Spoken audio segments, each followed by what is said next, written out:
बिस्मिल्लाहिर्रहमानिर्रहीम।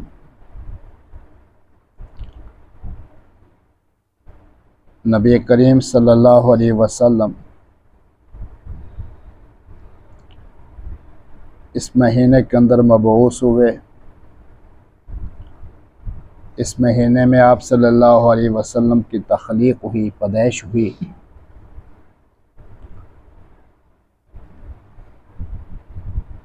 नबी करीम सल्लल्लाहु अलैहि वसल्लम के बहुत से नाम हैं, इस पर कसीदे लिखे हुए हैं। मेरे उस्ताद हज़रत मौलाना शेख मोहम्मद मूसा साहब रूहानी बाजी नव्वरल्लाहु मरक़दहू, उन्होंने नबी करीम सल्लल्लाहु अलैहि वसल्लम के नामों के ऊपर एक किताब लिखी, कसीदा लिखा, जिसका नाम है कसीदा तूबा, जिसके अंदर गालबन 500 नाम नबी करीम सल्लल्लाहु अलैहि वसल्लम के ज़िक्र किए हैं।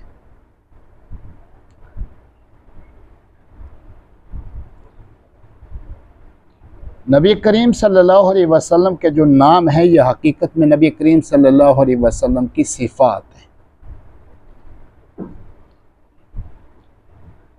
आज मैं एक सिफत आप हज़रात के सामने जिक्र करता हूँ, जिस सिफत का नाम है मेहरबान होना, शफीक होना, रऊफ़ होना। नबी करीम सल्लल्लाहु अलैहि वसल्लम ने फरमाया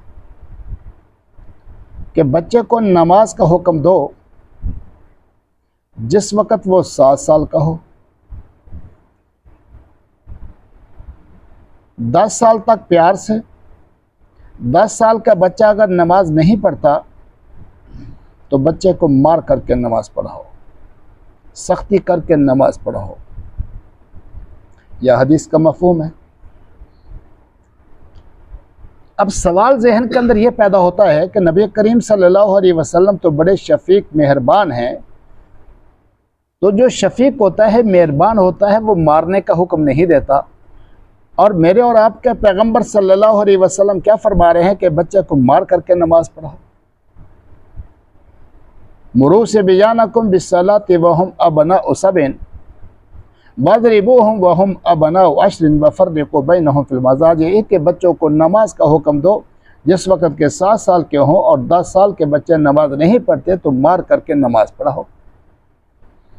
तो ये कैसी शफ़क़त है जिसके अंदर नबी करीम सल्लल्लाहु अलैहि वसल्लम ने बच्चों को मारने का हुक्म दिया, हालांकि बच्चा 10 साल का मासूम है, उसके ऊपर कोई गुनाह नहीं है।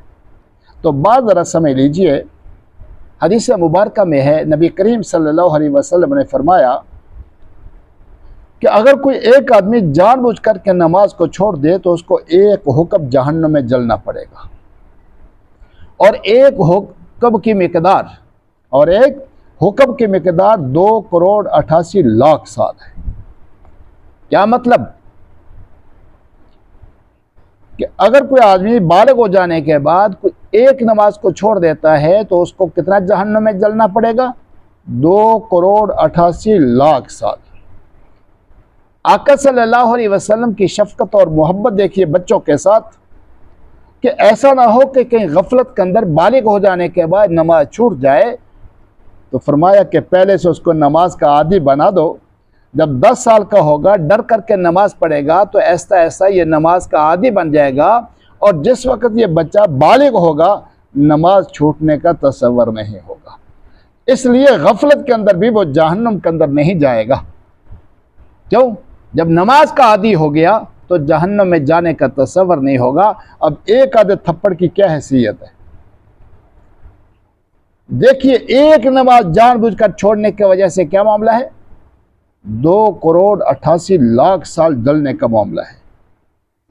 तो उसके मुकाबले में अगर 2-4 दफ़ा बच्चे की अगर पिटाई हो जाए और डर की वजह से नमाज का आदी बन जाए, तो ये जो मार है, जो बाप बच्चे को मार दे रहा है, यह हड्डियां नहीं तोड़ रहा, ये उसको आग में नहीं डाल रहा, हल्की फुल्की सज़ा है, मकसूद डराना है ताकि नमाज का आदी बन जाए। तो इससे बढ़कर और क्या शफकत होगी, इससे बढ़कर और क्या मोहब्बत होगी बच्चे के साथ। देखिए, नंगी तारे हैं, बच्चा पकड़ने की कोशिश करता है, आप धक्का देते हैं।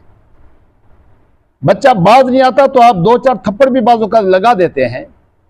देखने वाला तो ये समझता है कि ये जुल्म कर रहा है, लेकिन हकीकतन ये जुल्म नहीं है, उसको जलने से बचा रहे हैं, उसको मरने से बचा रहे हैं। धक्के देने की कोशिश, धक्के देकर हटाने की कोशिश की है, उससे नहीं हटा तो 2-4 थप्पड़ लगा दिए, ताकि ये अपनी जान गंवा न बैठे। जो माँ बाप की आंखों की ठंडक बना हुआ है और बना रहेगा, कहीं ऐसा ना हो कि ये ज़ाय हो जाए। इसलिए आका सल्लल्लाहु अलैहि वसल्लम बड़े ही शफीक और बड़े मेहरबान हैं, जो बच्चों को मार करके नमाज पढ़ाने का हुक्म दे रहे हैं।